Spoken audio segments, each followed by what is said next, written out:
مفلسی حزل عطافت کو مٹا دیتی ہے، بشر کو بشر کی اوقات بھلا دیتی ہے۔ آؤ اس ماں کی زبانی بھی کوئی بات سنیں، روز بچوں کو جو بھوکا ہی سلا دیتی ہے، اپنی عزت کے بھروسے جو مضبوط کھڑی، آخر ایک روز وہ سر اپنا جھکا لیتی ہے۔ اس کے دامن پہ لگے داغ یہی کہتے ہیں کہ بھوک تہذیب کے آداب مٹا دیتی ہے۔ صدر علی وقار، سردیوں کی ٹھٹھرتی ہوئی رات، منہ لپیٹے ایک مجبور ماں اپنے نومولود بچے کو عیدی سینٹر کے باہر پڑے جھولے میں ڈال جاتی ہے تو علی وقار اس سے پوچھا گیا کہ کیا تجھے تیری ممتا ستائے گی نہیں؟ اس بچے کی سسکیاں تجھے رلائیں گی نہیں؟ ارے اس بچے کی چیخیں تیرے کانوں سے ٹکرائیں گی نہیں؟ تو کپ کپاتے ہوئے ہونٹوں سے جب مجبور ماں یہ جواب دیتی ہے کہ میں اپنے پیٹ کی بھوک تو برداشت کر سکتی ہوں، مگر اس بچے کا بھوک سے بلکنا مجھ سے دیکھا نہ گیا، تو علی وقار اس پر یہ کہنا بجا بنتا ہے کہ خاک میں ماں کی محبت کو ملا دیتی ہے، بھوک تہذیب کے آداب مٹا دیتی ہے۔ صدر علی وقار، آج جو لوگ کہتے ہیں کہ ہم اخلاقی بدحالی کا شکار ہیں تو میں ان کی بھرپور مخالفت کرتی ہوں، کیونکہ جس اخلاقی بدحالی کا رونا یہ رو رہے ہیں وہ اخلاقیات تو خود معاشیات کی محتاج ہے۔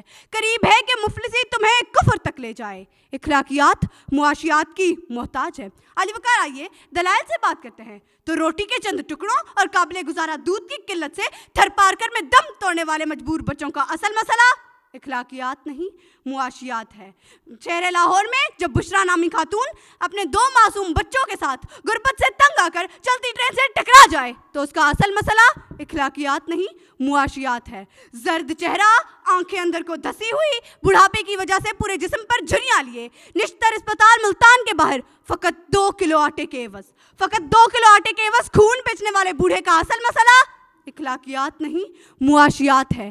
چہرہ بتا رہا تھا کہ مارا ہے بھوک نے، چہرہ بتا رہا تھا کہ مارا ہے بھوک نے، اور لوگ کہہ رہے تھے کہ کچھ کھا کے مر گیا۔ صدر علی وقار، تنگ دستی، بھوک اور ابتر معاشی حالات اخلاقیات کی ضد ہے۔ پہلے آپ تو تب ہوتا ہے کہ جب پیٹ کی بھوک اور غم روزگار نہ ہو۔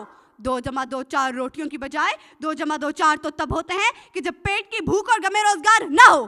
بیٹی کا 4 دیواری میں رہنا، خاندان کی عزت پر کٹ مرنا، یہ سب تو تب ہوتا ہے کہ جب پیٹ کی بھوک اور غم روزگار نہ ہو۔ چاند روٹی کے بجائے چاند میں چرخا کاٹتی بوڑھیا تو تب دکھائی دیتی ہے کہ جب پیٹ کی بھوک اور غم روزگار نہ ہو۔ فاقوں نے تصویر بنا دی آنکھوں میں، گول جو بھی چیز ہو روٹی لگتی ہے۔ علی وقار، اور تو اور عبادت اور ریاضت بھی تبھی ہوتی ہے کہ جب پیٹ کی بھوک اور غم روزگار نہ ہو۔ ارے کون عاشق خدا کی ذات کا ہے؟ سارا چکر معاشیات کا ہے۔ علی وقار، آج کشمیر میں مسلمانوں کو اپنے گھروں میں بند ہوئے کئی عرصہ گزر گیا۔ ہم نے اخلاقیات کا مظاہرہ کرتے ہوئے اقوام متحدہ میں کئی قراردادیں پیش کی تو علی وقار، اسلامی ممالک نے پاکستان کی حمایت کے بجائے ہندوستان کی حمایت کی، تو کیا اس کی اصل وجہ یہ ہے کہ ہم اخلاقی پستی کا شکار ہیں؟